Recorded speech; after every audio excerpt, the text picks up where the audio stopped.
Well, Jurassic World Evolution has beaten me to the punch and announced their Spinoraptor. Well, technically Spinoraptor has actually been around for a while in the Jurassic World games, but now their new version has been released. I drew this version a few months ago when I wanted to play around with some more hybrid ideas because I've been having a lot of fun with those. Unfortunately, it's yet another one of those drawings that I simply haven't got around to editing until now. You see, what I publish on this channel is actually a tiny fraction of the dinosaurs that I've actually drawn, and today I figured I'd share this one in among all the other video ideas and plans that I've still got. Don't worry, Endovenom is still coming, I'm very excited to show you all that, and to Phasalmalia, I probably mispronounced that, but they've been very passionate and excited about seeing the next version of my Indoraptor coming out of the roof. Yes, the ink version is still coming, but other videos and ideas have taken priorities temporarily, so it will be coming and it'll be definitely worth the wait. Now, initially I saw the Spinoraptor in previous Jurassic World games, but they leant closer towards the Velociraptor style size, and I wanted to see it in a much larger style. With the Jurassic World Evolution version, they seem to focus very heavily on the Jurassic canon style, with the size and featherless features of the Jurassic franchise Velociraptor, with the spine and elongated snout of the Spinosaurus. Fun fact, Velociraptor actually had a fairly long, narrow snout, so when you include the elongated snout of Spinosaurus, it actually makes the Velociraptor look more accurate. However, after looking at the Jurassic World Evolution version, for my version it seems I went a completely different route. For starters, I envisioned a terrifyingly huge raptor-styled Spinosaurus, so I went for the physical size of the Spinosaurus. I also tried to approach it from a more scientifically accurate standpoint, with some extra creative liberties for good measure. Spinosaurus has actually been shown to be rather long in its body, with shorter legs than we first thought. And because of this, many reconstructions have now been shown it walking on all fours because its center of gravity is no longer at its hips.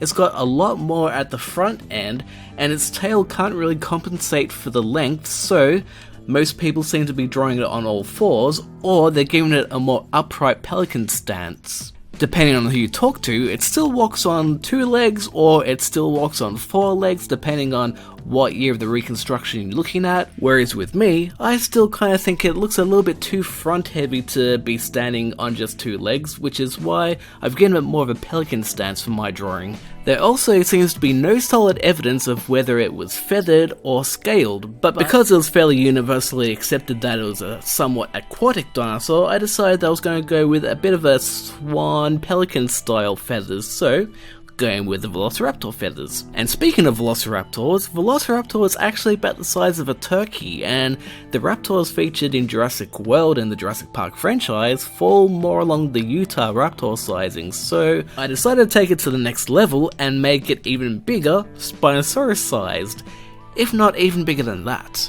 I wanted to give it the arms and leg style of the Velociraptor, but because Velociraptor limbs were slender and this hybrid size is massive, I wanted to give it much larger, clunkier limbs, so I went along the size of a pelican for its legs and feet. All of this naturally evolved over time. The arms were quite long, and thus, if the feathers were styled like a Velociraptor, the feathers would drag along the floor, so I went along more of the turkey approach for its wings. And speaking of the turkey approach to the feathers, because the tail of this hybrid is very long, and Velociraptor tails are mostly fan-like at the tips of the tail, I wanted to take it a step further, so because of this I wanted to make it a very big brush style tail, kind of like an emu, like a turkey, lyrebird, but I just wanted to have this really huge brushy swoopy style of tail feathers.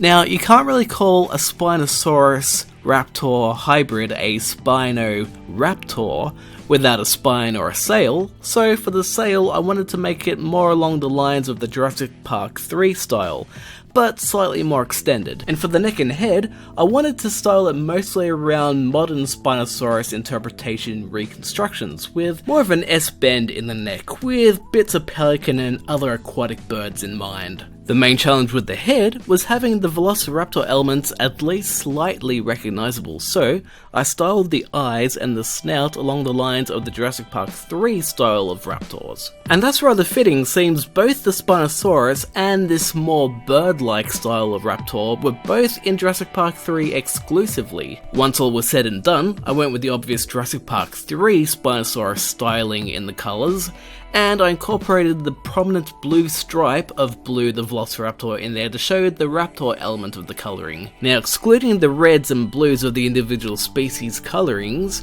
the raptors and the Spinosaurus in Jurassic Park 3 had a somewhat brownish element to the rest of their bodies, so I followed that thinking, which also led well into a turkey, emu, eagle style of colorations in the rest of the arm feathers, upper thigh, and tail stripings. Overall, I really liked how it turned out. Initially, it just started as a bit of a I wonder if this would look cool kind of thing, and over time I got more and more into it. And I actually have a few more hybrids that I've both finished and I have still in the works. I'm working on a Tyrannosaurus Indominus Rex head, and a Patasaurus and Kylosaurus Stegosaurus hybrid, a Dilophosaurus, Tyrannosaurus and Kylosaurus Stegosaurus Raptor hybrid.